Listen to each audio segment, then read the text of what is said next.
Race fans, we're live tonight here for the Sim 500 Monday Night Money Series presented by Transervice, and we're about to do some road course action here in the Cup cars. That's right, we're going to turn left, right, some uphills, some downhills. Hopefully these guys ain't going to go around, but you might see a few of that too. But good field as always, and as always I'm up here in the booth, Joe White, accompanied by Don Runkle. Don, how you doing, man? Outstanding. Okay.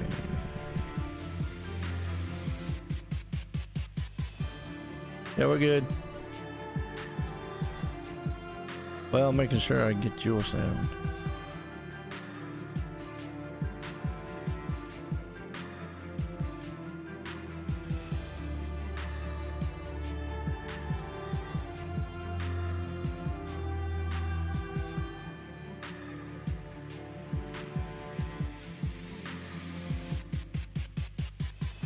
Yeah, absolutely it is, man. These guys are about to put on a good show here tonight.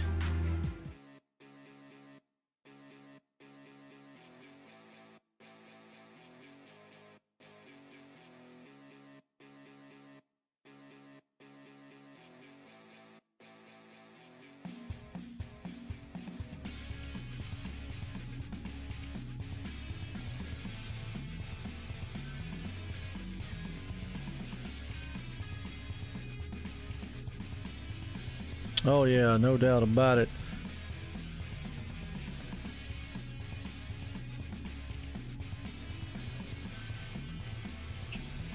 I think that'll work. Yeah. Sorry about that, folks. I was messing around earlier. Freaking sound stuff. Gotta make sure they can hear you.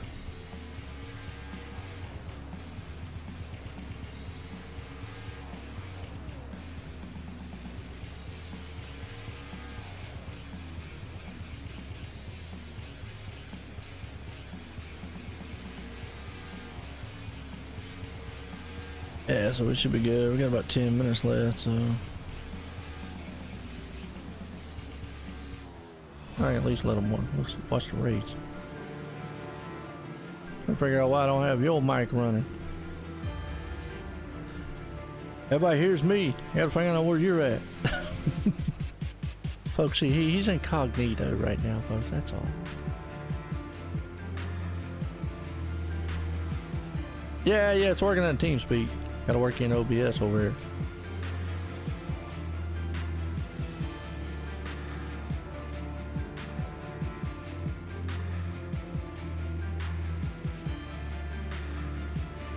Make sure I didn't put you on a... accidentally put you on a push to talk or anything. Ah. Duh. All right, try now. Problem? That's what the problem was.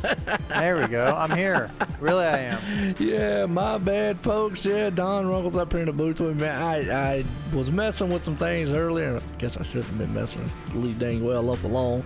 But I was messing with it and I accidentally hit push to talk on his end. So he was He's trying to silence me. That's right. Yeah, look, he was talking. So okay, there we go. Well, it's like what you said, man. We're here, Watkins Glen. Man, we got a huge field as always. Got a few interesting things because obviously, you know, we're gonna have only, like closed course cautions, but there will be a caution. And you were telling me on a certain lap of the race tonight. Yeah, the way they're going to work it for road courses is there's only going to be local yellows, which means, you know, if a driver spins out on the track or gets off course, the driver will see a yellow, but there won't be a full course caution. Nobody will have to slow down. You just got to basically be cautious of what's going on. But we will have a competition caution at halfway. Now what they're going to do is they're going to close the pits at lap 20, and on the completion of lap 23, we're going to have a competition yellow where the drivers can come in the pits, get tires, get fuel, do whatever they need to do. And some guys might choose to pit before that competition caution. Now, if they choose to do so, they need to do it before lap 20. So we'll have to see how that strategy works out for some of these drivers tonight. And you're right, and that's kind of unique there, man, that these guys are actually going to do it that way. Usually you don't see a competition caution, and normally it's kind of straight through. Now in real NASCAR, obviously, they throw cautions throughout the whole entire thing. But here on iRacing, it is just a local cautions, which goes off basically the road course mentality. But tonight, being that, it's going to make it interesting. Kind of strategy for the pits, and also kind of strategy on how you run this race. I mean, do you kind of hold back a little bit, knowing that eventually, you're going to get closed back? Xfinity race last night, and it was really slick. And I've talked to the drivers today, a lot of the drivers before this race, and they're saying the same thing. It is so slick. It's really, really difficult to put the power down to the track. It's going up through the S's. The car gets really kind of light at the top of the S's. So you got to really be careful with your gear shifting, your brake placement. Everything on this track is challenging, and you're racing the track. This track is just looking to jump out and bite you at every second that it possibly can. And it basically, you got all these other guys out there just trying to race the track too, and everybody's just fighting for real estate. So with no full course cautions, there's going to be a lot of guys taking opportunities out there that they might not necessarily take at an oval. Hey, I'm going to agree with you right there, because you're right. I mean, these cars tonight, there's the Cup cars. I call them the monster machines, and I call them that for a reason. A lot of horsepower. They're really, now this is my personal opinion, okay, and I know a lot of people out there jump on me. Joe, what you talking about? These really are not cars set up for road racing. I mean, GT3s, Indy cars, those are your road race cars. I mean, these are huge cars with a lot of power, and like what you were talking about, Don, they'll get out from under each other here. I mean, these guys really have to wheel these things around this track and manhandle them sometimes. Yeah, they're so heavy, these big stock cars, so much horsepower, and just trying to slow these things down. You'll see it here on lap 1, man. These guys are going to try to slow these things down as they're getting up through the gears and going in that first corner. I mean, guys will try to dive inside, outbrake other guys, and it's just, yeah, these things not necessarily made for road course racing, but that's what makes it fun, that these things are not made to do this, and these guys make it happen.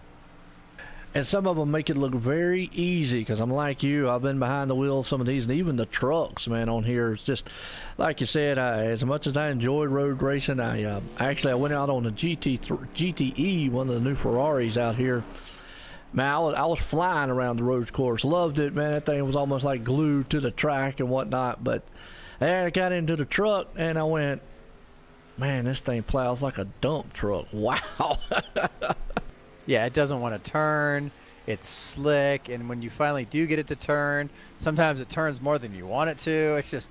It's a mess. It's an absolute mess. That's what makes it so impressive when we watch these guys, like, basically it's like a ballet out here on this track sometimes. And sometimes it doesn't exactly look like a ballet, but some of these guys that are fast, they just have to put those nice smooth laps down. Like you were saying, it's more just racing against the track, just trying to get yourself smooth, take care of the car, and keep it on the asphalt.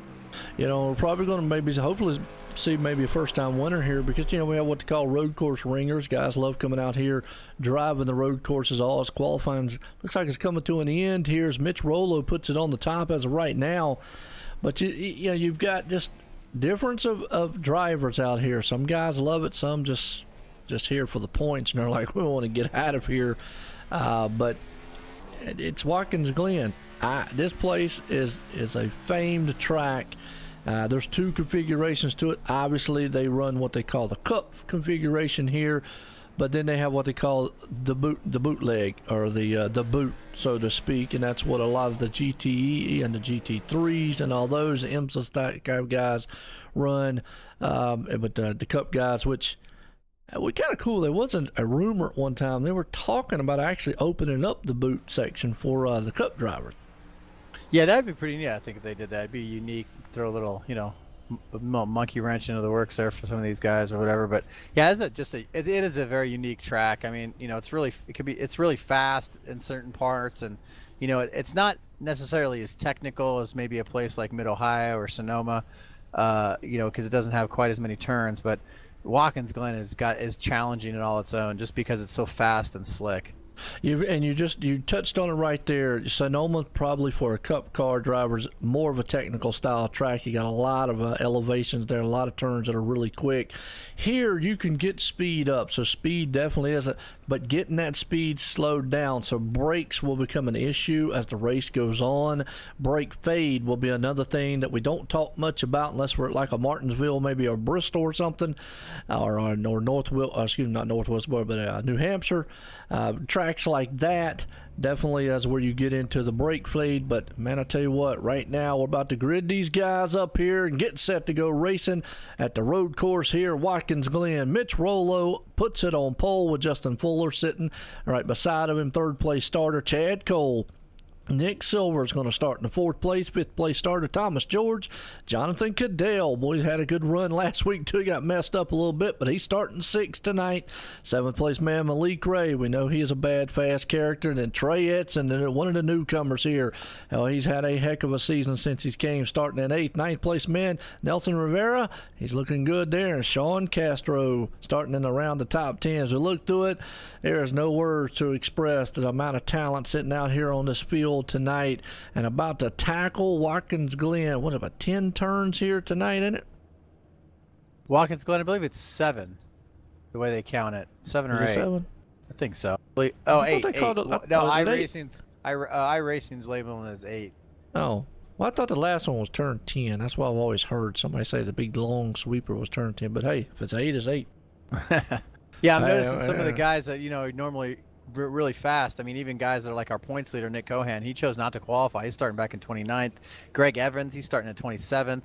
Steve Gottschalk, he's starting at 32nd. Chris Caboo, 34th. I mean, these are guys that are usually really fast in the ovals. They chose to maybe not qualify, maybe avoid some of the mess that might happen. Turn 1 has got to come to mind. That's exactly. You got to get slowed down. You got a lot of speed carrying on that front stretch, and then the next thing you know, boom, you got to bring it all down to a close, heading off into turn 1, so get heavy on the brakes with that one. But with that said, you're going to see guys be able to tackle it well.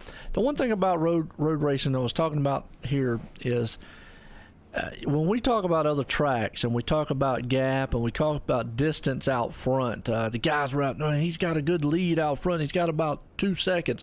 2-second lead here can be wiped away in one turn very easily. One miss shift, one miss break, you overshoot a turn or whatever. Yeah, 2 seconds can go away in nothing.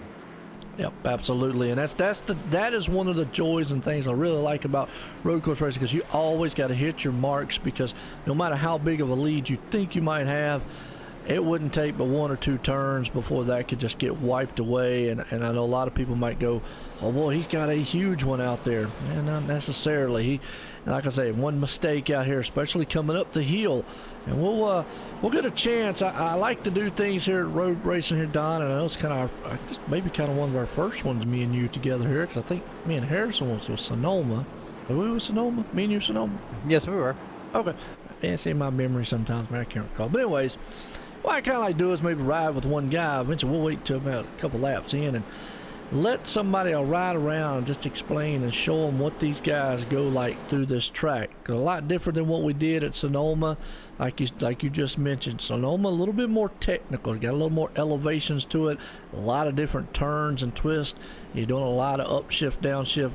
Not that you're not doing it here, but you've got a lot of more high speed stuff here, and you got to get that thing woed down. Yeah, you were talking about brake fade earlier. I did a Watkins Glen Xfinity race today in the official iRacing server, and I was experiencing brake fade later in the race, and I couldn't believe how much it was actually affecting me trying to get around the track. So it'll be something to have to see if these guys take care of the brakes early or how that works out later on the race for some of these guys. It is a known thing throughout the road course world. Brake fade definitely is something that NASCAR guys, I'm not saying that they don't experience it, but they don't experience it very often, and they do on the road courses, because like you said, you got to get this thing. It's a 3,500 pound car in real life. You got to get it woed down. It's got 800 something horsepower. You got to get that thing stopped somehow, as opposed to like a GT3 car, which is maybe 2,800, maybe 3,000 pounds. A little less, about 500 horsepower, and getting it down, well, not so much. But pace cars in. Here we go. We're racing at Watkins Glen. As the man out front there, he pulls it off and he gets a good jump out in front of the field as they all get spread out heading into turn one. That's the kind of start you want to see. Yeah, they're all diving down into turn one right now. They're all jacking for position, just trying to keep the car underneath them right now and try to get separated. They go up through the S's right now, coming up through the gears, probably going up into third, maybe hitting fourth at the top of the S's. And as they come out of the S's, they're going to be headed right for that bus stop. Thomas George is around. Oh, in front of Malik Ray, too. Let's go back and watch. He was coming up through the S's. I saw him just lose it ever so slightly up the S turn here. Let's see if the contact was made. Oh, just a little contact between him and Malik Ray coming to the top of the hill. The 22 of Nelson Rivera involved, Malik Ray involved, but the 25 of Thomas George around. And oh, there's several other cars. Oh, everybody had to slow up back in the back there because that thing just kind of closed up on them. Yeah, right there in the S's. That's kind of like I mean, obviously no spot on the track is a good spot to wreck, but through the S's it can close the track up really quick, and that's a really fast part of the track, so guys are trying to get woed down if they see some trouble in front of them. And yeah, it looks like maybe those, Thomas and Malik just fighting for the same position. It looked like just a racing deal there, just a little bit of contact. Thomas goes around and just bad luck for both of those guys. Here's the thing too, we'll talk about it a lot of times in the actual in an oval side of things. We talk about passing. In road course, it is all about setting the guy up, and there's certain parts of the track that you want to pass. Going up that hill, I don't really think that's a place you want to be side by side. Guys will try it, but man, that is a narrow part of the track. Well, they're on a restart, so it's kind of hard to avoid. They're all kind of still together, bunched up and everything else. It's just kind of the nature of restarts on road courses here. Cold tires, trying to get the speed, just the kind of the nature of road courses. That's nothing you can really do about it. And you're right, and that's pretty much what it is. Well, Mitch Rollo, he is out front in this one. Not sure if he's basically a road course ringer or what, but he is actually coming around out of the last turn here.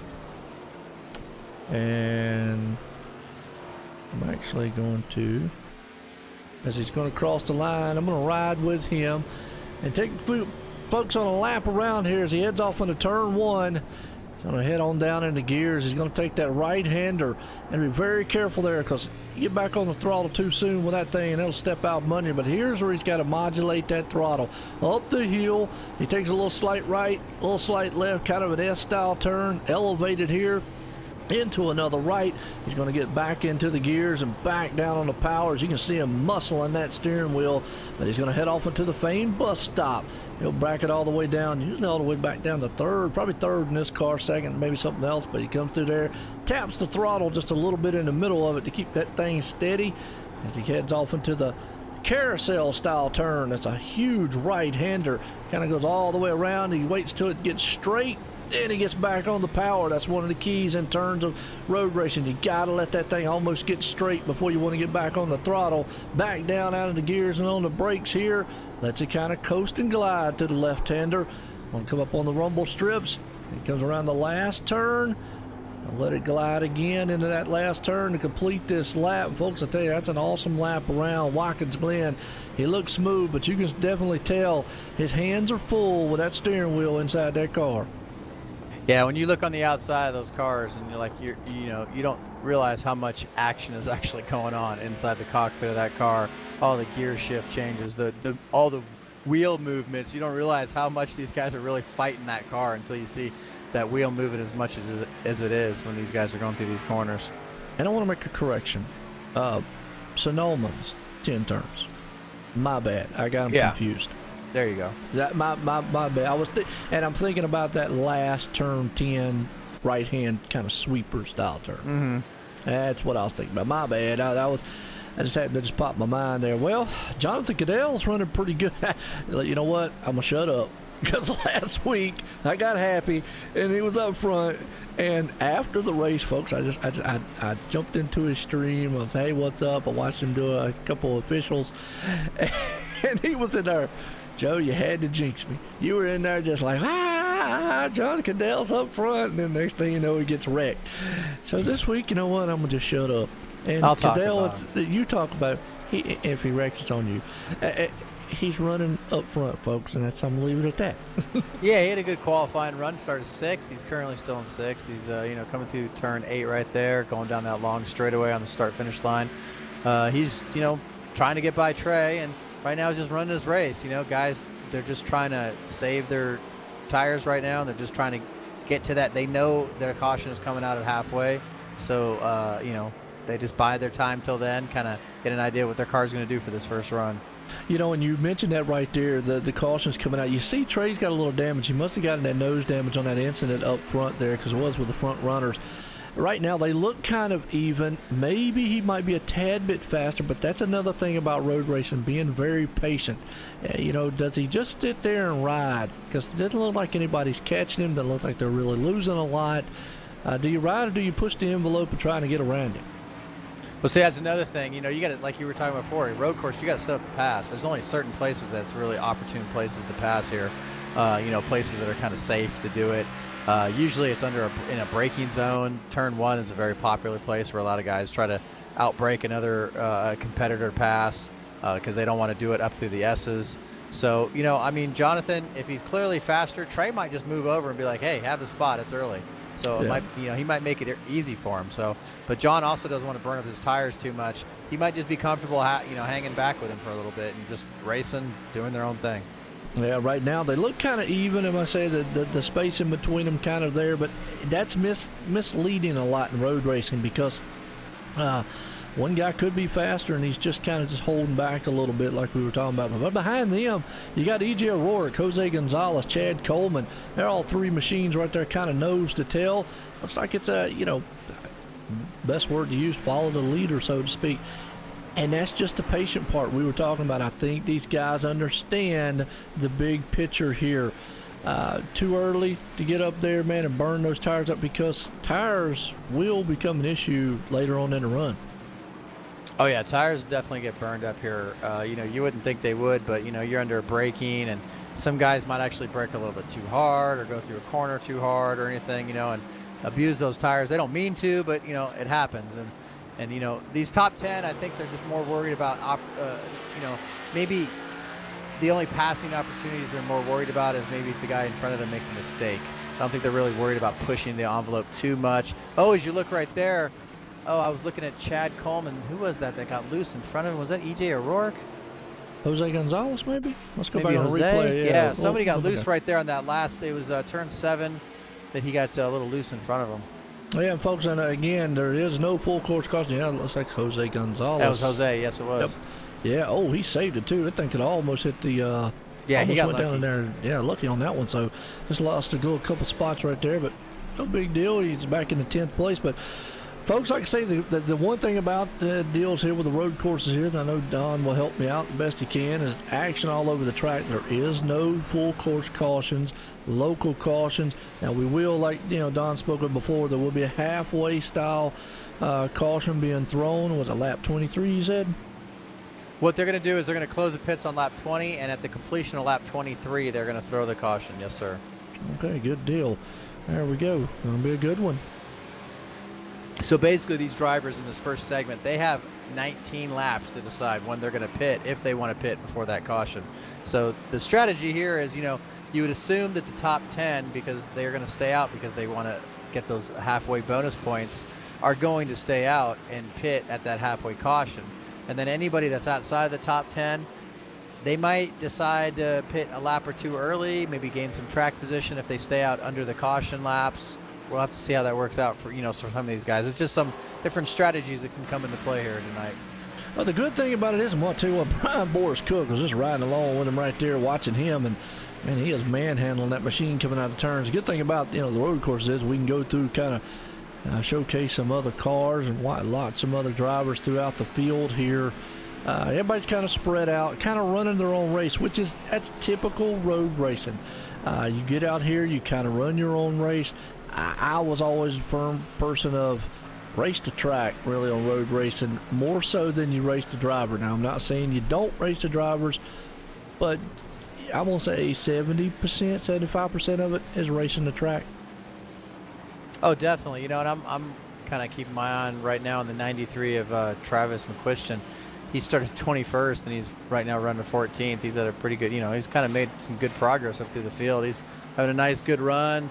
Not really known to be a road course ringer or anything. I've raced with Travis before. He's definitely a smooth race car driver. So if he just keeps it smooth, he should be able to gain some more positions here as he's trying to run down Scott Simley.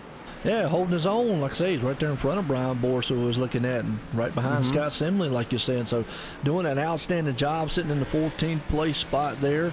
You also got Sean Bounty back in the back, Mike Kelly back there just kind of looking through here.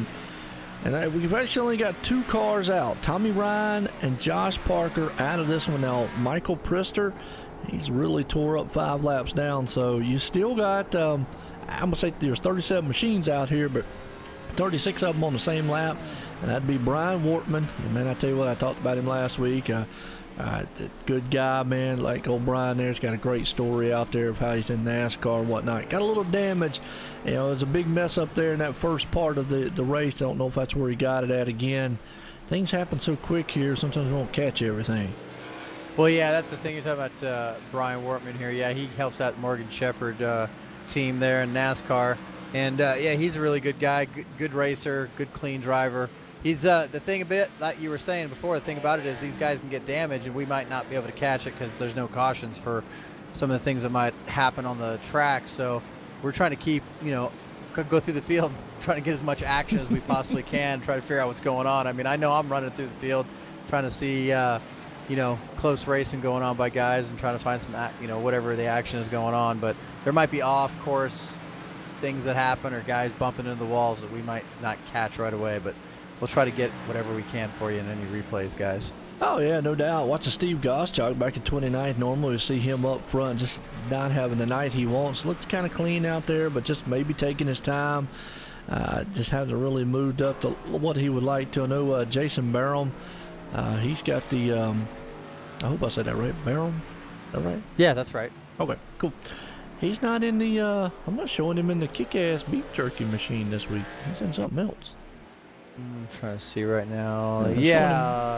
Black car? I don't know what that is. Let me see if I can get a close-up view on it. Oh, here. No, what is that? Yeah, it is. That's Carolina Reaper kick-ass beef jerky snack. Oh, okay. Well, let me see if I can get a close-up view of it, man, here for the viewer. It's the new, it's the new sticks, the new product. I guess they're having kick-ass beef jerky is having come out.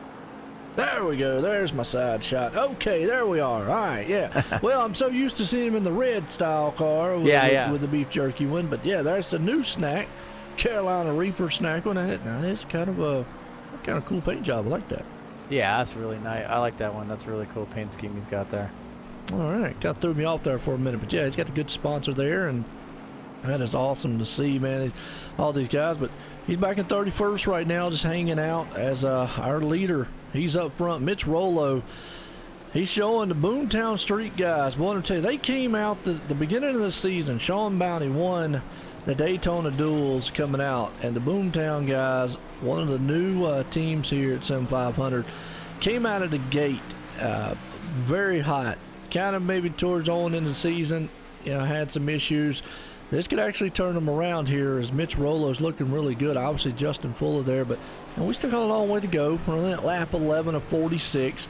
Obviously, got the competition caution. It's going to push everything, but we were talking about, distance. He's 5 seconds ahead. Problem is, he's in the midst of a lot of traffic. One mistake, that 5 seconds could be wiped out. Yeah, he's catching some lap traffic right now, and these guys are being pretty courteous with him right now. They're kind of moving out of the way, getting, knowing he's the leader. Just kind of holding their line or just kind of moving out of his way, getting off of the preferred line. And, yeah, he's being real smooth tonight. I didn't really take Mitch for a road course ringer, but he's definitely showing up the field tonight. Yeah, no doubt about it. Justin Fuller right there behind him. We know he does an outstanding job driving. Chad Cole, I tell you, every time I turn around, we just got to call him the consistency guy here in the Sim 500. Doing an outstanding job. But he's sitting right there in third. Nick Silver's kind of riding behind him a little bit. They're just kind of just saying nose to tail, being very. I think that's what everybody's doing right now, being patient, because that takes us back to the 5th and 6th place again, which would be Trey Edson and Jonathan Goodell. Both of those guys right there still, they're riding behind each other. I think they're just kind of taking it easy, driving their own race out here, and just being patient. Well, I know Jonathan. He's probably doing a points race tonight. Right now he's 18th. He's 2 spots out of the chase. Basically, it's the top 16 that are going to be in the chase. And right now, Nick Thames, he's in 16th, so he's on the inside looking. He's in the inside. He's all good. Chris Caboo is in 17th, and Jonathan Goodell is in 18th in the points. So that's right there. Those are the guys that are really trying to get some points. Jonathan, right now he's sitting good. He's going to get some halfway bonus points, so that might help him out at the end of the race if he can just keep a good solid race underneath him and have a good finish. He might be able to scratch and claw his way back up to 16th. And you mentioned that. I kept up with the points last week on it. Don't have them pulled up right now, but I had them pulled up there because of that interesting battle. And unfortunately, him ended up like he did last week, getting caught up in a wreck. But here's a race where he can turn that around because he pretty much can run his own race here. I take it back to what I was saying while we were in qualifying and pre-race. You pretty much can run your own races. You see Michael Priester, awesome job there. He just pulled off on the grass and got out of the way there of them up there. But he can kind of just run his own race. That's why I'm trying to say, do you think he's good? Obviously, if he can get around Trey, great. But pushing the envelope, do you think maybe he's just going to try to push the envelope to do it? I don't know. I've been kind of watching the last few laps, and there's been it seems like there's been places where he's had an opportunity where if he wanted to really push the issue, he could have maybe forced a pass or made Trey a little nervous or whatever. But I don't think Jonathan's doing that. I really kind of think he's content on being where he's at right now, and knowing that a road course, just keeping your car clean is basically the most important thing, and he's got a lot of, it's not just Trey in front of him, there's other cars in front of him right now that are lappers that are coming, that basically the leader has already passed and they're kind of catching up to some of these guys further back in the field. So I think he's just kind of trying to run his own race. I really think he's just doing a points race tonight. I really do. Thinking maybe, and like you just said, to touch on that, maybe a little gun shy from what happened last week. Had a great car running very, very well, and then just got caught up in in an accident later on, and killed him in the points. So definitely wants to make that back up. And all racers are racers. They definitely want to go out and win, but sometimes you got to look at that big picture, and that big picture is the points at the end of the season. You got to make that chase. Puts us to E.J. O'Rourke right there in 7th. Chad Coleman sitting in 8th. He's looking very good. Got a good one. Sean Castro, that's right, is sitting there in Castro. Okay, sitting in 9th. I don't know why I want to say Castro, but I don't know, folks. Sometimes, man, my ebonics kicks in, and I never claim to be a true professional, but we try. And, that's right. Go Don. Jose Gonzalez sitting there in 10th. What's up, HP Motorsports? How you doing? They're just riding, waiting for the mandatory. Okay, well, hey, that's a good insight, man. I tell you, HP Motorsport that I just said, Don, it looks like they're kind of just riding, waiting for the mandatory caution, which very much looks everybody. like what it is. No, not yet. No. We were talking about Travis McQuestion later on. Look at him. He's in 11th. When we talked to him about it before, he was in 14th trying to get by Scott Simley. He's already got by 3 guys, and now he's in 11th. That guy is on a mission. I really think he's trying to get up there. He's trying to show these guys something. And you know what? Like you said, some guys, man, are going to move up. If they got that opportunity, Travis McQuestion, he is looking very good. Tonight might be the night he turns things around, learning something here. Definitely that's what he wants right now. He's in the 11th place spot. Would love to probably get into 10th. We kind of missed the bus stop entry there a little bit. That allowed the 2 machine of Mike Kelly. Mike Kelly behind him, though. Boy, he's back there just dirt riding that thing. Yeah, that's what I'm saying. These guys, they're going to take advantage of any mistakes that guys make. I think that's going to be more of anything else. They're going to see guys making mistakes in front of them and try to pounce on it. And they've kind of both made a mistake there. But, yeah, that's a really heck of a run with Travis tonight. He's already gained 10 spots in the 15 laps that we've run here. So that's pretty good for him tonight. Nice. That's good. And it's good to see him have a good run. Like I say, struggled, man, earlier on, but having a great run there tonight. Travis McQuistion is. Mike Kelly right behind him. Sean Ewing? Ewing, yep. All right. I was hoping I said that right. I usually sometimes when it's spelled like that, it's always said something different and I always get it wrong. But 32. Nice looking machine he's got there, sitting in the number 32 machine. He's in the 13th spot. He's got Scott Simley right behind him. So a couple machines there, kind of nose to tail. Again, just kind of riding, filling out this track. And now we're getting to the point. I mean, I know it's only 16 laps in, but you're already seeing these guys fight the wheels. I got a feeling those tires, man, are already starting to maybe give away. As you actually see, Scott Simley made a pass. That is a passing zone right before you get to the bus stop, if you can get it done before the bus stop. Well, now they got all three of these guys are battling for a spot here. You got Greg Evans in there going through the carousel. He got underneath. Who is it? He got underneath the 22 there, or no, the 32. I'm sorry, of Scott Simley, and now he's chasing down Mike Kelly. Yeah, and that was another. Going into the bus stop, if you can get it done before you get there, and then through the carousel and out of the carousel, usually is a in and out of the carousel is kind of a pass, and then obviously the last turn. Usually, some of the famous passing places, there might be one or two other ones, but those are the ones that you see a lot of great slide style passes here. And that's old Greg Evans right there in that 7 that made that pass, and he's looking to try to run down Scott Simley. He's up in the 14th spot right now. Let's see who else we can find. Malik Ray, he was up front, started up front, but he got caught up with Thomas George up there in the heel style turn. He does have some damage, but he's back in 20th. I would say he's kind of safe. He's pretty much safe in the points of 16th right now. He definitely wants to finish this race to get maximize the points as he can. Yeah, he's his car is pretty torn up. He's basically just waiting for that caution. Maybe he can get it fixed up and get that thing to run a little bit better, or maybe it's pushing for him a little bit with the way the front end is kind of tore up. But yeah, he definitely knows what he's doing, though. He can get around here. He's just got to be patient. Just kind of had that incident happen in the beginning, but I think he'll battle back up and be someone to watch out for at the end. Hate to see this in the pit road. Joey Katina all tore up with the Sim 500 machine on pit road, 9 laps down. Must have got caught up in an accident somewhere on the track, like I say, but looks like we got some guys coming in. Pit stops. The 10 of Trey Edson's down, and I don't know who else that is, but everybody coming on pit road right now. Yeah, some guys are going to try to pit early. I'm surprised Trey Edson's doing it because he is in the top 10, but, it gave Jonathan Goodell, bumped him up a little bit for some spots there, so he doesn't mind. But, yeah, like I was saying before, some of these guys, they're probably going to short pit a little bit. Some of these guys that might not be too worried about the halfway points, they're gonna short pit. All right, good deal. Well, that still leaves us with Mitch Rollo out front in this one. He's got a good commanding lead. Yeah, he's pulling away from Justin Fuller right now. Yeah, he's got like a good almost 7-second lead on Justin Fuller. He's just being so smooth, just racing his own thing. He's just in control. He's got nothing to worry about. So a good run for him tonight. Justin Fuller sitting in second place. Chad Cole coming around the last turn there, and he's actually Justin Fuller just went into pits. Justin Fuller, he's pitting early too. Some of these guys, like I said, pit road, this is the last opportunity they have to pit is on lap 19. Once the leader takes lap 20, pit road is closed and you will be penalized if you pit. Shane. I said What's Sean. that? I think I said Sean.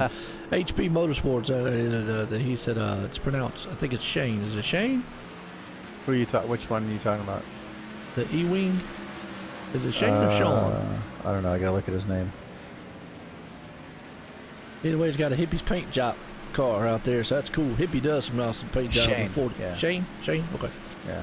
All right, good. I always need an education person up here in the booth with me. Keeps me straight. I don't know about that.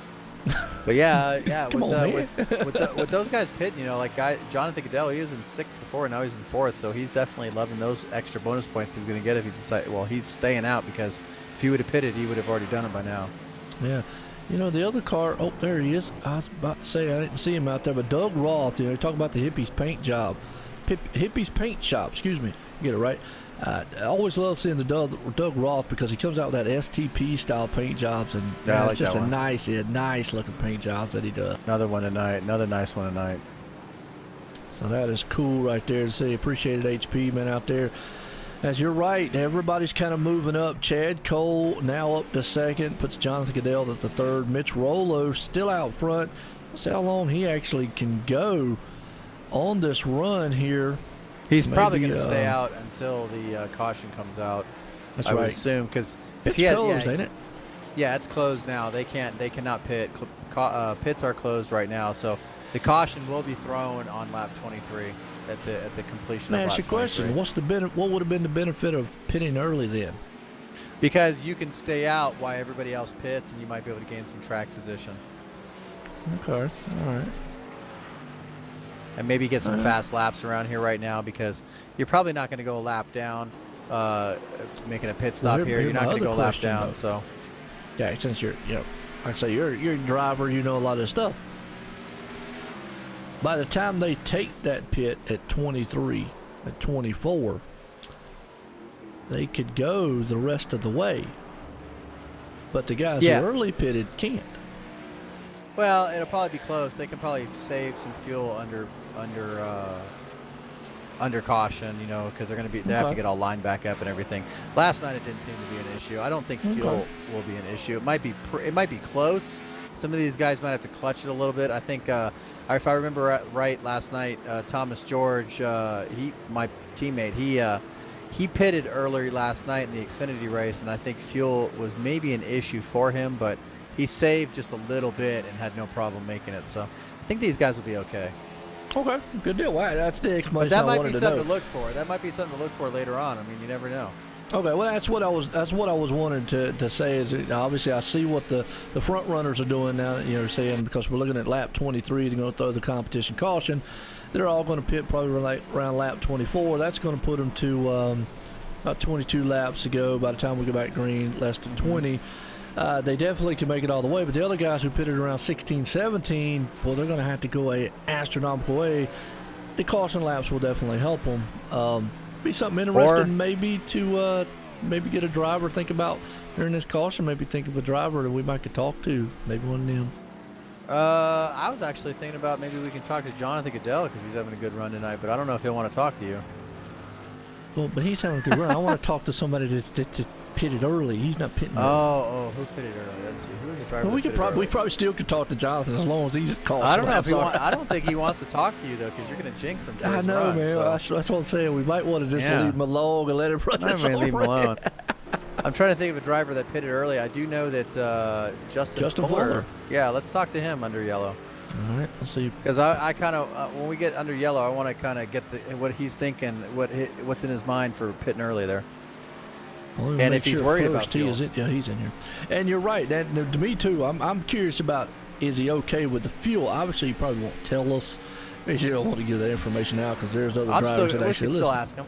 I know. I had some drivers one time before. They were like, we'll leave it at that. And I'm like, yeah, okay. So, all right. We try to get it out of them, folks, but sometimes it don't work. Hey, we'll try, but definitely looks like the top 9 guys have still stayed out. Justin Fuller was the first one who did a short pit. Now, Nick Silver was another one. Trey Edson was another one who pitted on it early. Sean Castro, looking through the field, Travis McCuistion, he actually pitted early. Joey Catina's still in the pit. So, actually, it only looks like those are the ones right there who opted to short pit early. Everybody else is on the 22 laps right now.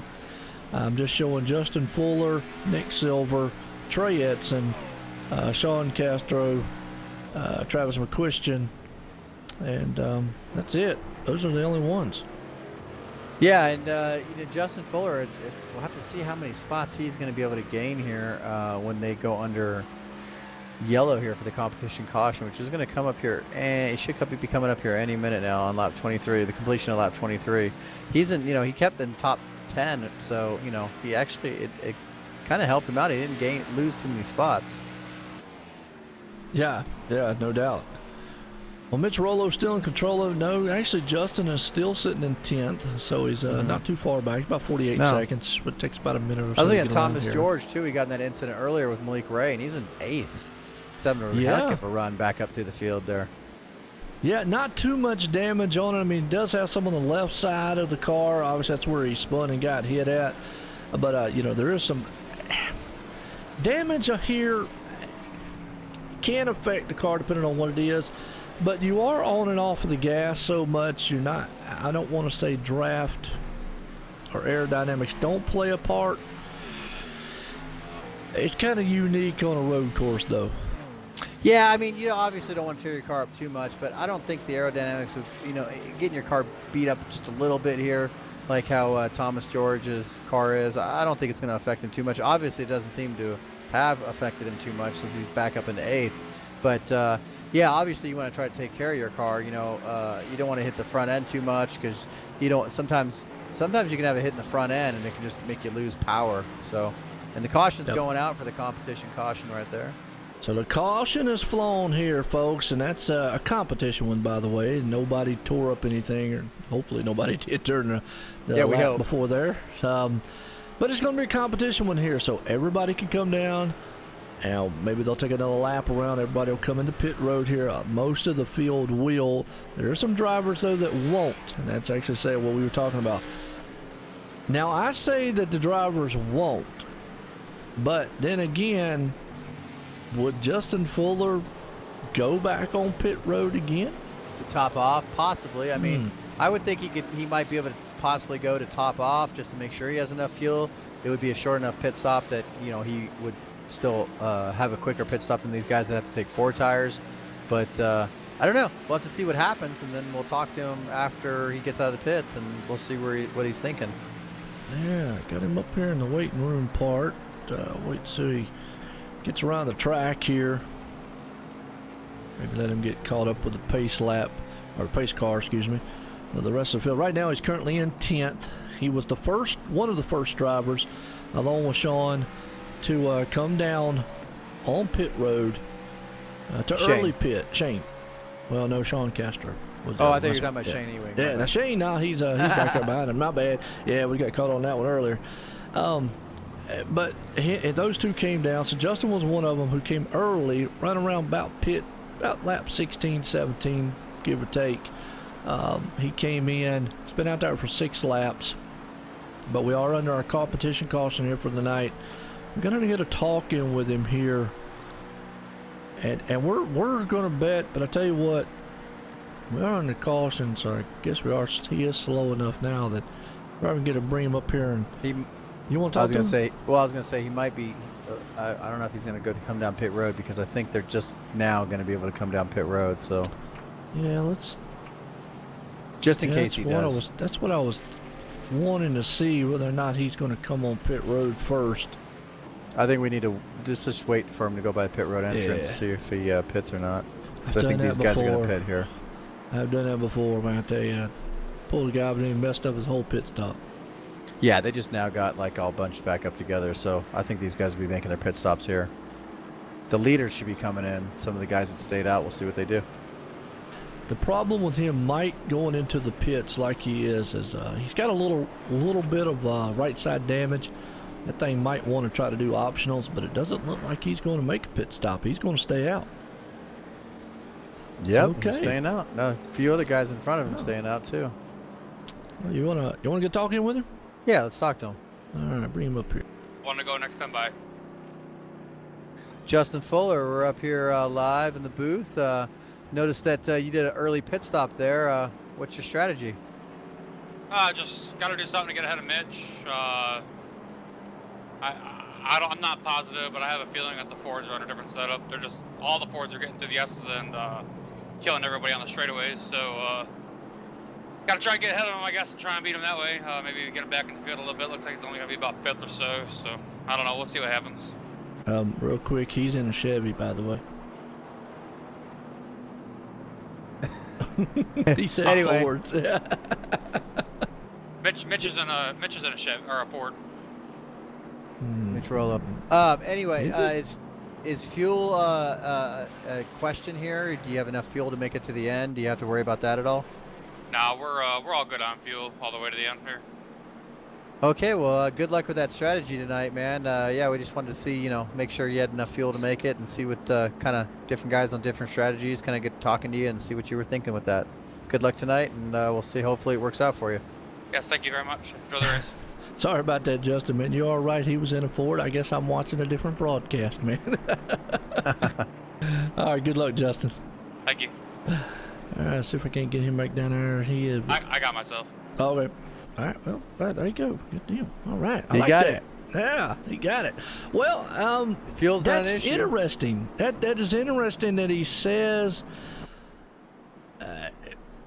And you know what? Hey, look, I don't want to lead into it. I don't want to get in a big conversation over it. I do know every once in a while they do make custom setups. It's interesting that he would say. Now, maybe he's saying it. I have heard this before, Don, and even on the fixed side of things, I've heard this. Certain cars feel different. Now, in iRacing, obviously, it's a virtual world. In real racing, yes, that stands very much true. But in iRacing, it should be across the board. Pretty much everything should. But I've heard, different cars feel different ways. Some can be faster and whatnot by just talking to some of the pro drivers and whatnot. It's interesting that he brings that up. Maybe he just feels like those Ford cars out there are better with the setup that they gave. Well, I'm not really sure. I drive a Toyota across the board, so I have driven a Ford every now and then. I don't know. I just switch manufacturers. I personally don't notice a difference, but then again, I haven't driven different manufacturers on road courses, so I don't really know. I don't know. I have heard that some feel that some manufacturers might be better at certain tracks than others, but I honestly I don't really know. And everybody on fixed setup tonight, I do know everybody's on the exact same setup, but so I don't know, maybe he just feels that the Fords are getting a little bit more bite up through the S's, and it could be like you said. And I have always wondered it. I mean, 'cause, like I said, just real quick touch on, like I say, I'm not a subject I'm getting into, but I do know sometimes they might make a custom setup to make the cars drive a little better. I always wondered how they did it with the difference of manufacturers, because you have to set them all up different, in order for this, because you can make one setup across the board, but like what Justin said, it might pan out to one feels better than the other. Who knows? But either way, we're about to find out how well this pit strategy is going to play for Justin, Trey, and Chad, and actually it's Sean Castro out front here, as you've got all those machines. Now here's where Mitch Rollo, whether he's fast or just blazing speed or not, is going to have to be very careful, because he's back there behind these guys. And again, you got to be patient on this restart. Yeah, definitely. Guys are going to have some older tires in the front. Guys have newer tires in the back. Thomas George, he's battling his way back up after that early incident. So, we'll have to see what he's got, because we haven't really been able to see. He's been fast, obviously, to get back where he's at. So now we'll have to see if he can, if he's got something for these guys in front of him. Absolutely. Pace car pulls off. We're back racing here. Justin Fuller drops that hammer down as they all head, and they bring them to life going off into turn one. As you already see, Mitch Rollo and company out front. He's right there behind them. He's going to be patient, but they head into turn one. They are side by side. They're going to go up this hill all side by side. Boy, that's a dangerous thing to do. Yeah, it looks like they got clean through turn one. They're coming up through the S's side by side, coming up through the gears. Looks like Jonathan Goodell, he's good to just go up behind somebody, whoever the car in front of them. They just want to get single file through there. Being side by side is really sketchy through there, because the car gets really light as the leader heads into the bus stop right now. Eric Arnold into the wall hard in the back. He stayed, man, I'm going to tell you, we got to go back on the replay on that one there as he came up through the S's, because here, Don, that could have been disastrous. When he hit that thing, he hit it hard. It almost bounced off the wall back in front of the field. Yeah, he just got loose, and he was able to hold on to that machine. That thing almost could have came back in front of everyone. Another car in front of him came out on the track, too. Ooh. There was another wreck up there where the car actually got tumbled over. Oh, Nick Cohan. Yeah. Points leader. the points leader, Oh. Nick Cohan, got involved. He tumbled over. That was after the fact. Let's go back and watch that one there, because he, after it, maybe was a part of trying to avoid all that. And it looks like he just locked it. Oh, no, the 20. Chad Coleman. The 20 came back in front. Chad Yeah, Coleman looked like he broke loose, and yeah, he came right back up on the track, and a lot of guys checked up, but Nick Cohan, our points leader, got into it. His motor is smoking. Front end is totally destroyed on that car. This is going to have huge points implications in the standings. Yeah, Chad Cole's probably like, yeah, loving it, but, obviously Nick Cohan's not. But, man, huge wreck coming up the top of the hill into the bus stop. Well, that puts us back up front as Justin Fuller out front leading this one. Trey Etzen in second. Chad Cole sitting right there in third. Mitch Rollo, he's found himself up to fourth. Now the question is, and we're going to see what Justin said, can that man power his way back up to the front? He's got Sean right behind him. Jonathan Caddell's right there in sixth. He's having still a good run. Nick Silver up in the seventh. Jose Gonzalez 8th. E.J. O'Rourke there 9th. And Thomas George still in the 10th place.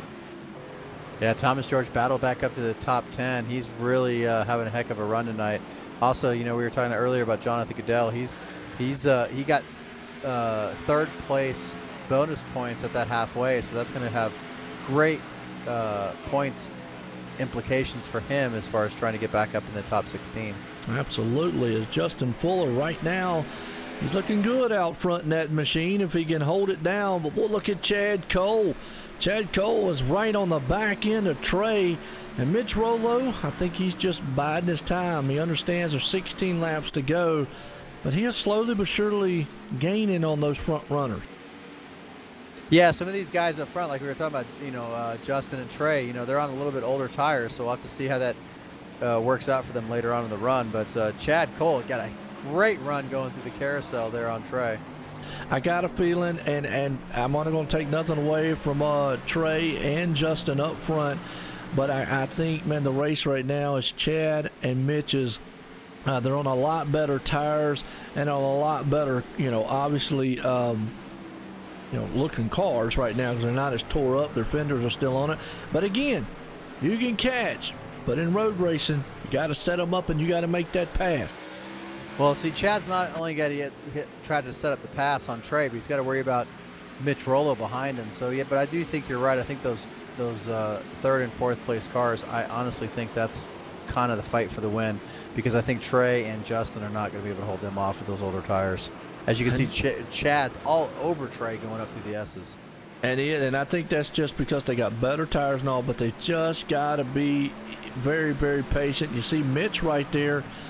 At some point, these guys, well, they're going to have to push the envelope. And I tell you what, Mitch, yeah, Mitch but Chad just pulled over and said, "Hey, go, man! I know you're faster." Well, you know what? It might be the fact that Chad, I've done this before too, where it's like, hey, I'm having a hard time getting by this guy. I'm gonna let you by. Ooh, he's getting really loose there in the carousel. But Trey was, or Mitch was.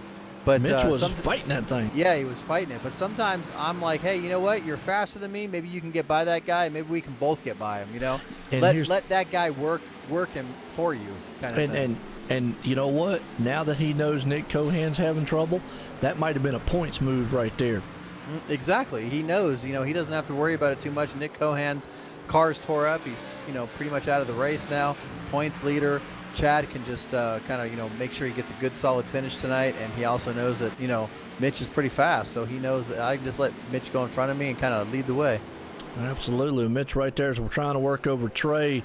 He tried to get a jump on him there for a moment, so the battle's on for second place right here, and Chad Cole is just watching. He's going to save him. If those guys make a mistake, I might actually get up there. What you think? Okay. I was going to say, we got a great battle right here with Johnny Caddell, Sean Castro, and Nick Silver. They're just battling through the S's. Oh, Jonathan gets a little loose in front of Nick, and Nick gets up underneath him. That was a really good fight there.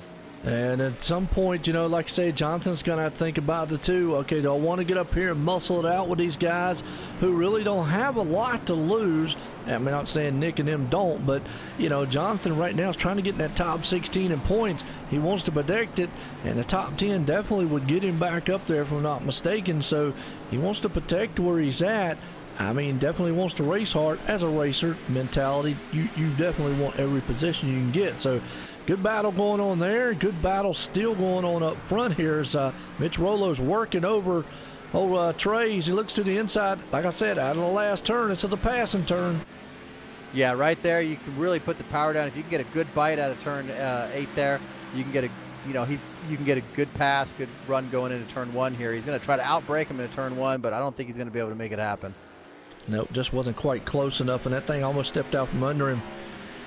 He's having a hard time, and he understands the more he waits, the further out Justin Fuller gets. Yeah, the more he messes around with Trey, the further away Justin's going to get from him. The more his tires are going to get burned up trying to pass Trey. So he just has to. It's a matter of being in the right place at the right time and being able to make an opportunity work for you when Trey messes up, because it'll happen. He's on older tires. It's just a matter of time. Yeah, just trying to look and see what they got right now. Trey Edson, man, is hanging on to that second place. And old Mitch is right there in third. Justin Fuller, though, he is out front in this one. Let's go back to the battle going on here. Sean Castro, he's right there sitting in 5th. Nick Silver sitting up in the 6th. E.J. O'Rourke, well, he's actually battling it out. He got around, actually, Jonathan Goodell for that spot. I just got a feeling Jonathan at this point is just like, look, I don't want to make a mistake like I did last week. I got a good top 10 machine right now. I got to hang on it. Sure, these guys at this point, you can feel the intensity starting to build a little bit. Yeah, Jonathan, he got caught up in a wreck last week, so just had a good run going, got caught up in a wreck, and he hasn't had the best of luck. So here at the road course, he's just trying to have a good solid finish. Basically grab the opportunities as they come. So I don't think he's too worried about somebody that might be faster behind him letting them go by. I don't think he's all that concerned about that. He's just trying to bring this thing home. Absolutely. Well, I'll tell you what, if Justin Fuller pulls a win off here, we're going to have to question the Fords were faster. I don't know. I'll let you question that. I'll stay out of that controversy. You can open that can of worms. Yeah, I know. I'm just saying. But, well, I'm a Ford guy, so that's why. But, hey, like I say, I get it. You're back there.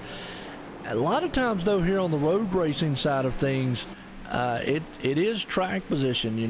Like it's so hard to pass here. You've got to set the pass up. You see Mitch back there. There's no doubt he's probably faster than Trey. He just can't get around him. And that's just the thing. Yeah, he's pressuring. That's just the thing here. Right here, he gives him a little bump on the last corner there. If you notice, he gave him actually a little bump at turn 8.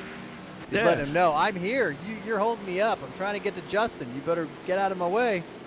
Yeah, so they're going to head off into 1 here and go. But I don't know. I got a feeling he might be faster, but it's all about trying to get around somebody. I think he'll get by him eventually, but I think it might be a little too late by the time he gets by him for him to catch Justin, unless Justin has a huge mistake. But yeah, Trey is just his tire is a little worn, his car is a little worn out. I think Mitch is definitely a faster car, and Mitch is starting to get a little impatient. He was showing some patience early on, but a little shot in turn 8 earlier. He's basically like, "Hey, I'm here. You get out of my way."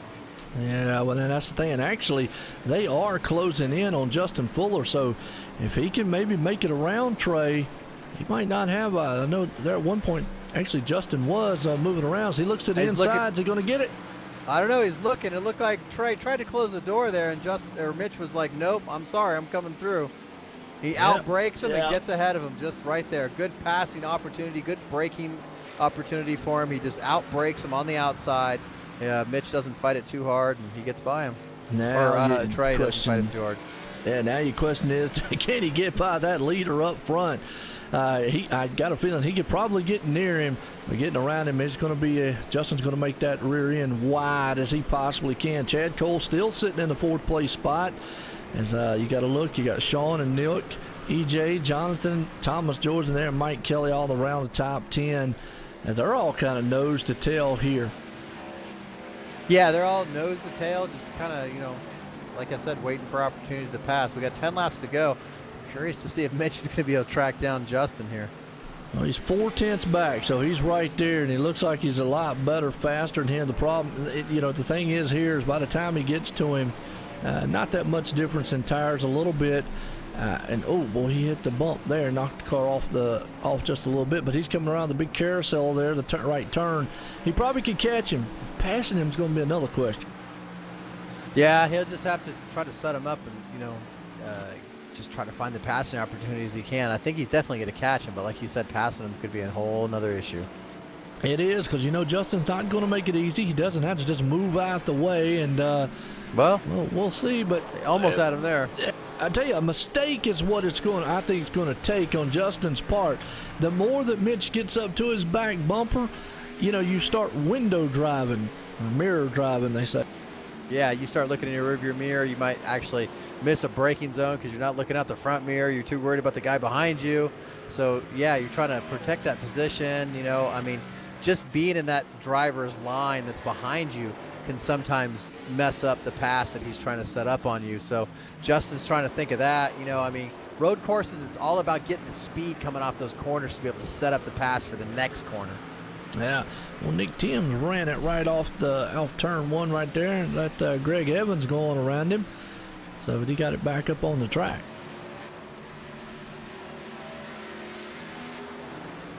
Just kind of flipping through the back here a little bit, just to kind of see what's going on. And Mitch is also, Mitch is trying to set up Justin for that pass, but at the same time, he's got to worry about Trey and Chad behind him. He's got to make sure he doesn't make any mistakes or slow his car down, slow his line down while he's trying to set up that pass for Justin Fuller. Yeah, it's just right there. He's just right there on him. It looks like he's just trying, like you just said, just trying to set the pass up. Mitch is in the tire tracks of Justin. And it's amazing what he's been able to do on those older tires. Now, I guess Mitch is also hoping that maybe the longer this run goes, maybe closer to the end here, because, folks, this is the first time I'm going to say this probably this season is we're going to go to the last lap. There will be no 5 laps to go and a caution come out. No, there's going to be no yellows from here on out, none whatsoever. Mitch knows that, Justin knows that, and Mitch knows I got some time here. He's got older tires. I can just kind of sit back here, maybe pressure him a little bit, almost play with him a little bit. You can kind of, it's almost like you can kind of mess with, you notice right there, he kind of sticks his nose out just a little bit. Hey, I'm here, just before they went to the bus stop.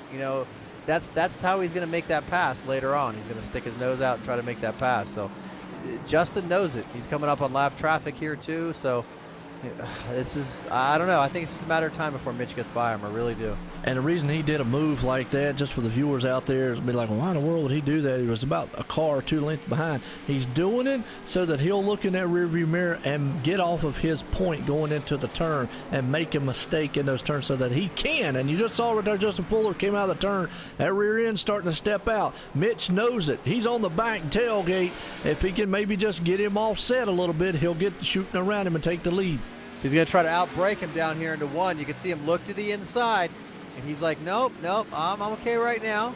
We don't need to pressure it too much, but he's there. He can make the pass happen, and Justin knows it. He's just biding his time. He's being patient. He's racing smart right now. Mitch is just waiting for that opportunity for Justin to make a big mistake, and he can get by him. Yep, going into the heel right there, you just saw a little bit of mistake that Justin did, and it's slowing him down. Here's the thing between tires.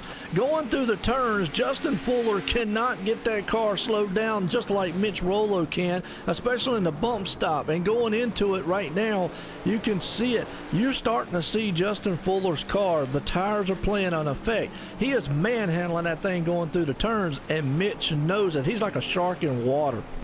Yeah, Mitch right now, he's just seeing it. He's foaming at the mouth. He's loving it. He's like, oh, Justin's tires are all done. Brake fades coming into account. We were talking about that earlier on. These guys are braking really hard into the corners as Mitch looks to the inside on Justin at a turn 7 there. He's going to look in turn 8. He's going to try to get to the inside, maybe set up the long run down the straightaway into turn 1. Right now, he's got the speed. He looks to the inside, and he's going to outbrake him into turn 1. You'll see it right here. You saw that on the last 2 turns right there, Don. What he did was he saw him overdrive the turn. He is making Justin overdrive these turns right now and making him make a mistake and use those tires up, which eventually is probably going to cost him. But we got 6 to go, and Mitch has got plenty time to get this thing done. Mitch is almost playing with his prey right now. He's a cat just playing with the prey. He knows that Justin's got those old tires, and like you said, He's making him use them up. He's making him burn them up. He's going to make the pass easy for himself. He keeps poking that nose to the inside of Justin every time he goes through a braking zone. He did it there in the chicane. He did it in the turn 1. He did it in turn 8. He keeps doing it to let him know, hey, I'm here and I'm going to make the pass. You keep abusing those tires. It's just a matter of time. Man, and right now, Justin Fuller, I got to give him credit, though. I got to give him credit up front here. He is actually holding off Mitch. I mean, he is driving that car. He knows Mitch Rollo's on better tires. He knows, man, that his tires are going away. But, man, he is manhandling that machine out front. He's doing a great job of holding him off right now. He knows he's trying to stay in his line. He's gotten a few shots in the bumper from Mitch. And he's not, he hasn't broken yet. He's made a few little mistakes, but nothing too bad. He's been able to hold that lead. Mitch is just still back there, just kind of biding his time, Right now, as they come up on some lap traffic here, lap traffic gets off to the outside. Very good sportsmanship on their ends. They're coming up the hill. Looks like Mitch is falling off just a little bit. Maybe he's getting down there cooling his tires somewhat because they were up there racing a lot hard. That's going to let Justin Fuller breathe easily just for a few moments right now. Yeah, sometimes these guys, the tires get on little heat cycles or whatever. They run them hard for a couple of laps, and then they kind of let them breathe a little bit, not run them quite as hard, get them cool down a little bit. That's actually another way they can set these guys up for the pass. So these tires do go through heat cycles. So, and he's right there on his bumper again. Give him another shot in the carousel. He looks to the inside. He's in the carousel. He's getting by him. He's going to complete the pass. It looks like he might be able to get him here. But the problem is Justin has the preferred line going into turn 7. Man, I'm going to tell you what, going into the bus stop, Mitch Rollo came through that thing sideways. Like you say, gave him a shot in the carousel. Now they're bumping each other. Oh, he put him off the track. Wow. Oh, he drops all the way. He's going to drop back, and he's got Chad Cole right there who had to slow down a little bit in turn 8. And Mitch is like, okay, that's the way you want to do it. We can play it this way. Whew, boy, you better hope we don't get back up to him because I got a feeling it won't be a good Christmas present as we're going to have about 4 to go. But have they used up their tires because Chad Cole is right there. Now he's thinking, man, you two guys get up there. And I don't know, Mitch Rollo, his car, he's going to have to let those things cool down now. Yeah, he's got a little bit of dirt on there. He went off track. He definitely got some grass and some debris on his tires. But I don't know. I think he's going to be able to catch Justin Fuller. And as long as he doesn't make a mistake, and Justin Fuller does not want that because Mitch is like, you ran me off. Okay, I get it. We can do that. He might give him a little shot where he doesn't exactly want it. So that might come back to haunt Justin. Yeah, before, like I said, he went through the bus stop. Looks like he's coming back to him here. And he might just, if I was Mitch, just me, I'd probably like, if I could catch him and get to him, I'd just ride behind him that last lap. I'd make him suffer.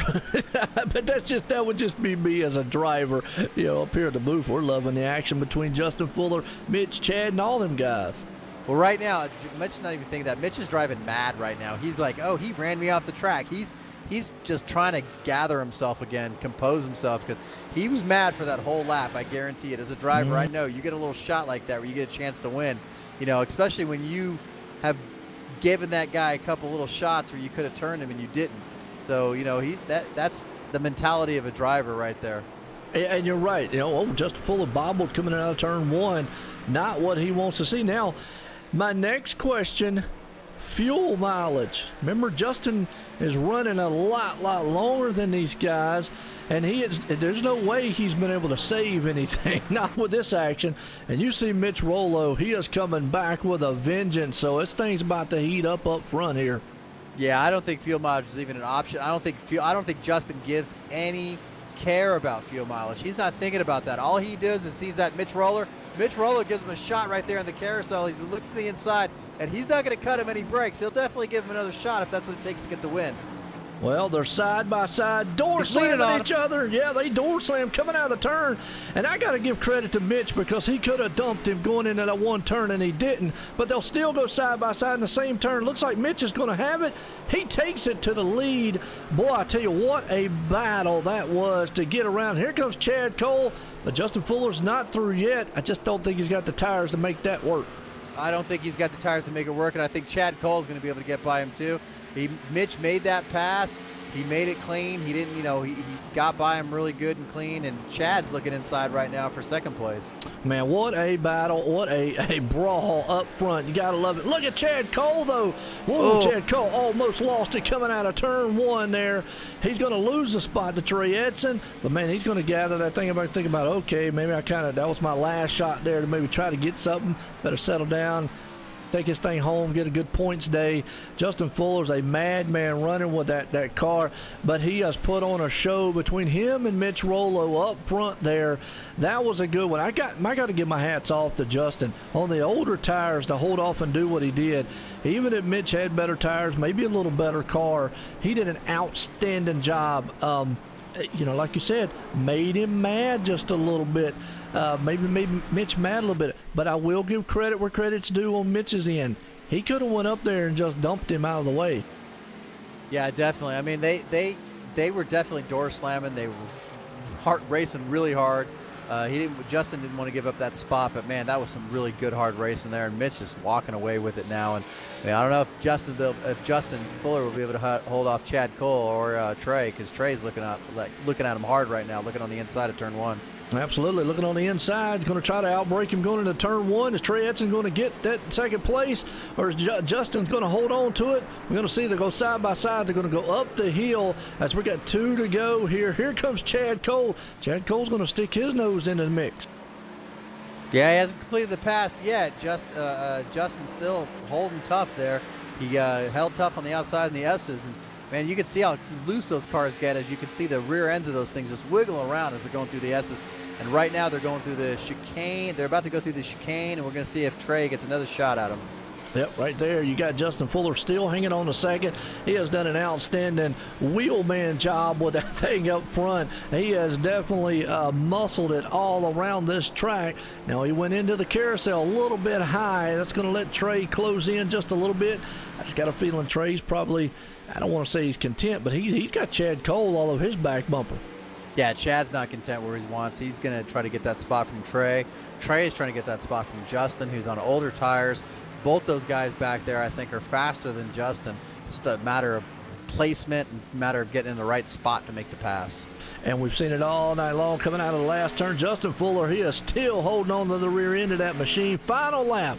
One more time, Mitch Rollo out front. And an awesome battle there with Justin Fuller to get out front here. All he's got to do is just hang and hit his marks for the final time here at Watkins Glen. Justin Fuller's just got to hang on to it there in second, with Trey Edson sitting in third, Chad Cole sitting in fourth. It's going to be interesting to hear the interviews and the excitement in these guys after that battle for the lead. Yeah, right now it's not done yet. I mean, Justin's still got to hold off Trey, and Trey's looking at him right here in the bus stop. He's going to try to get it. He's got one more chance to do it. He knows it. This is the last lap. So, and Chad Cole's back there too, and he's got pressure behind him with Nick Silva. Yep, Nick Silva moving in right there. Is Trey, I think he's got a feeling he could have probably pushed the envelope going into the bus stop. He didn't. He held off on it as Mitch is coming up on the final 2 turns here to take the victory tonight here at Watkins Glen for the Sim 500 Monday Night Money Series presented by Transervice. Mitch Rollo coming out of the last turn, as we'll see him come and dart around there here in just a second. He coming out of the last turn for the final time. We'll take the checkered flag. Justin Fuller will hold on to second. Trey Edson's going to hang on to third with Chad Cole there in fourth. Yeah, Mitch had a heck of a run tonight. He did exactly what he needed to do. He knew that Justin had those older tires, and he just pressured him just enough to be able to get by him. There was some contact between the two, but it was just good hard racing. Yes, it was. It was awesome, man, to see these guys out here all night long, man. So just having fun. So Justin Fuller had the old tires, and was it Trey that had old tires too? He had old tires also. He's been out there for 28 laps, 27 for Justin, 20 for Chad Cole, and 20 for Mitch Rollo. So wow. Mitch Roller, new tires paid off for him, and those old tires paid off for Justin and Trey to be able to get, podium finishes there for those two guys. Boy, what a run. And Boomtown Sim guys are going to pull a victory off here tonight. Well, that was a thriller of some last laps there. That was awesome. That was great finish there. I mean, we had contact there. Those guys were beating and banging. We had guys on old tires. We had guys on new tires, different strategies. That was a heck of a road course race there. That was great. And probably Trey Edson, I just noticed that Trey Edson and Justin Fuller are teammates, so that's probably why they didn't push the issue too much. Not saying that you shouldn't as a teammate, but yeah, because I kind of run race my your team. teammate. Yeah, a little rich man here, Trey Edson, and get a talk in with him here as he does put it in the third place spot and he held on to. We're here with Trey Edson, our third place finisher. He had a different strategy than our leader there. You had some old tires. You pitted a little early. How do you think that worked out for you? You happy with your result? Yeah, I had thought about doing what Nick Silver did there, as I think we both pitted originally thinking, hey, we're going to short pit this thing. And then he came back during the caution, and I was kind of regretting it that whole time we were going around under pacing there. But I started the race, I don't know, like 8th or so. I was running about 5th or 6th, so I ended up 3rd. I mean, it worked out, getting the track position and sliding around and hanging on to it. It worked out. Mitch was just kind of in his own zip code tonight. Yeah, the car seemed really loose tonight. It seemed like it was really kind of hard to put the power down or whatever. Any opinions on the setup or how hard it might have been to drive the car, maybe with those older tires, trying to hold off some of those guys with newer tires? Yeah, that was a treat. Chad Cole is always good at saving his tires, so I got lucky there. He slipped up. The setup was okay. I think you can bring the best setup anyone can make to Watkins Glen. You're going to slide around. It's just the nature of the beast. It's fun. It's fun watching everybody break a sweat, drive their you-know-what off. Yeah, definitely. But you got anybody you want to thank tonight? Any teammates, sponsors, anybody out there that might be watching? Just Sim 500 for the league, and you guys for putting on the broadcast. It's always fun to be part of. Yeah, definitely. Thanks a lot, Trey. And yeah, congratulations on third place finish. You had a great run tonight, man. I appreciate it, guys. Thank you. All right, third place man right there, Trey Edson. An awesome job here tonight. But this man here, I want to tell you, I'm surprised there's any tires left on it as he drove them off, trying to hold on to the lead, but he's going to end up here in second. Awesome run for him. Justin Fuller coming in second here at Watkins Glen. We got Justin Fuller here live, our second place finisher. Had some old tires there trying to track down Mitch Roller. You guys made some contact, a little bit of good beating and banging racing there. How do you feel about your finish here? Oh, I mean, we were second place car all night. I don't know what Mitch just was on fire. I don't know where I was losing the speed at. He was killing me in the S's. He had 4-lap pressure tires in me there, but I mean, he yanked me on the first run. So I mean, he was definitely the fastest car. Yeah, there was a little bit of contact there. I'm not mad about him using the bumper. I mean, it was his way of trying to pass. I know it's hard to pass, but I gave him the door back into 6 and considered it even, and then he moved me again. So I told him to next time the roles are reversed, don't be surprised if he gets moved out of the way too. Yeah, definitely. It seemed like tempers were a little heated there. I saw you guys kind of both a little bit go off over there in the second to last corner, and like you said, you got another little shot to help make the pass, but it's definitely hard to hold off those faster guys and those older tires. I mean, was the setup really hard to drive tonight? Was it any different than maybe any other setup you've been used at Watkins Glen? Or I mean, how was it to drive the car tonight just without having to battle guys with fresh tires? I mean, these iRacing Cup cars suck on road courses. They always have. But honestly, everywhere except for the S's was good for me. I was absolutely terrible in the S's. I couldn't figure it out. But we were good everywhere else. So if we could have figured out the S's, we might have been able to have, race with Mitch. But I guess we weren't any better in second tonight. So we'll move on to next week. Well, anybody you want to thank tonight? Anybody who might be watching, sponsors, friends, teammates, or anybody like that? Yeah, I want to thank Sim 500 for all they do for the series and every league they put on here. Transervice for sponsoring the league. You guys for putting on the broadcast, doing a great job every week. Everybody that raced tonight, everybody that watched, everybody at Aftermath Motorsports, Trey for all the design work that he does for me on these awesome looking race cars. I also want to give a shout out to Kick Ass Beef Jerky. They're coming on big in this league, so hopefully we'll see you guys Wednesday night, and hopefully we'll be in victory lane one spot better. Yeah, definitely. Congratulations on your second place finish tonight. It's Justin Fuller live in the booth. Well, I'll tell you what, man, second place man made it exciting here tonight. It was awesome to watch. And, well, this guy right here definitely was another one, made it exciting. Mitch Rollo, he had an awesome fast car, finally made it around him for the win here at Watkins Glen. Mitch Rollo, Joe in the booth, got caught. Yeah, I got you, Joe. Man, I tell you, those last several laps was an awesome battle. You and Justin Fuller back and forth. Y'all made it exciting. How much, though, of the tires, the newer tires, do you think helped you get around him? Well, I definitely think it helped a little bit. Me and Justin, we were somewhat even all night. I mean, I did pull him a little bit in that first run before the caution, but obviously the 4-lap fresher tires helped me a little bit there. So, but yeah, all in all, it was a great night. I was super happy with it, and we took up the win. So doesn't get any better than this, man. Oh, no doubt about it. Definitely, man. Gotta ask though, man. You and him back there beating and banging. What went through your mind when you went off track? Well, the corner before or whatever, I think it was in the carousel. I gave him a bump. I can't remember, but.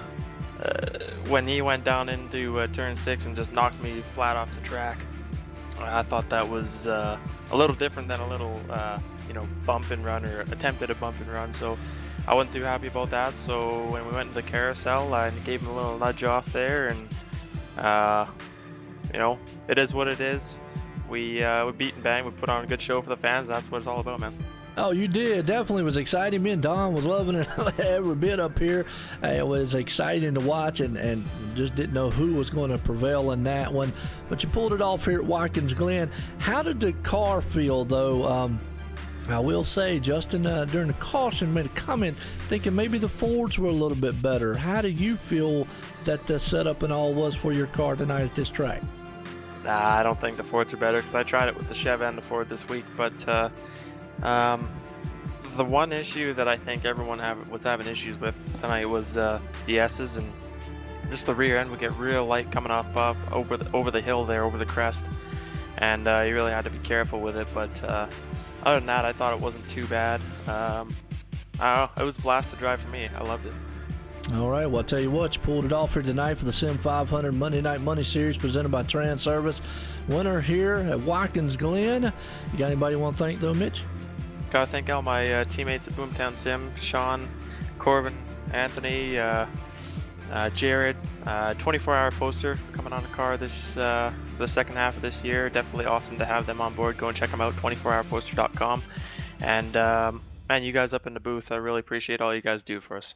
No doubt about it. I tell you what, there you go, folks. Have it. Mitch Rollo made it exciting with Justin Fuller, but Mitch pulled it off here tonight at the Watkins Glen. Again, congratulations on the win tonight. Mitch Rollo putting it in victory lane. Our unofficial results here is Mitch winner tonight.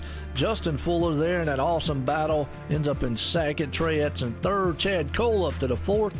Nick Silver ends fifth. EJ O'Rourke sixth. Sean Castro there in seventh. Jonathan Goodell does come out with a good finish here in eighth. Thomas George, after that mishap on the first lap, hey, he comes up, finishes in ninth, and Greg Evans in 10th. Look through the rest of the field. I say week in and week out, Don. Some guys, good night. Some not so much. Yeah, that was a good hard race between Mitch and Justin there for the finish. Justin was on older tires, Mitch was on newer tires. It just, we could have seen some dirty driving there, like you said. You could have saw some guy dump another guy or whatever, but just some good old-fashioned beating and banging racing there at a road course. It was great. I love Watkins Glen. This is such a great track. Awesome it was there for the final laps here from the green flag on, folks. It was exciting there, the battle between Mitch Rollo and Justin Fuller there at the end. But to all these guys and everybody here at the Sim 500, myself and Don up here in the booth, everyone, have a good night.